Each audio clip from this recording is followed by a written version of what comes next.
Hello అండి. ఇవి మా ఇంటి దగ్గర ఉన్న వేణుగోపాల స్వామి గుడిలో శ్రీరామనవమి వేడుకలండి. చాలా బాగా జరిగాయండి. సారీ అండి, ఈ వీడియో పెట్టడానికి కొంచెం లేట్ అయింది. ఎందుకంటే మా ఎడిటర్ గారు ఖాళీ లేరండి. అంటే ఎడిటర్ గారంటే మా అబ్బాయి అండి. అంటే ఇంటర్ క్లాసెస్ స్టార్ట్ అయిపోయినాయి కదండీ! అందుకే కుదరలేదండి. చాలా బాగా జరిగాయండి. మొదటి రోజు కళ్యాణం అండి. చాలా బాగా జరిగిందండి. ఎంతమందొస్తే అంతమందికి లోటు లేకుండా అక్కడే భోజనాలండి. రెండో రోజు రథోత్సవం. సాయంత్రం పూట దేవుడు రథం మీద ఊరేగుతాడండి. ఎవరి శక్తి కొద్ది వాళ్ళు అరటిగలలు, అరటిపళ్ళు సమర్పించుకుంటారు. మూడో రోజు తెప్పోత్సవం. అంటే వాహనం పైన దేవుడు ఊరేగుతాడండి.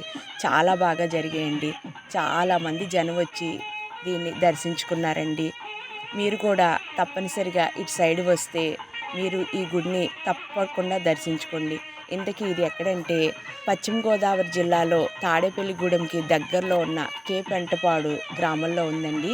100 ఏళ్ల కిందట గుడండి. చాలా బాగుంటుందండి. తప్పనిసరిగా దర్శించుకోండి.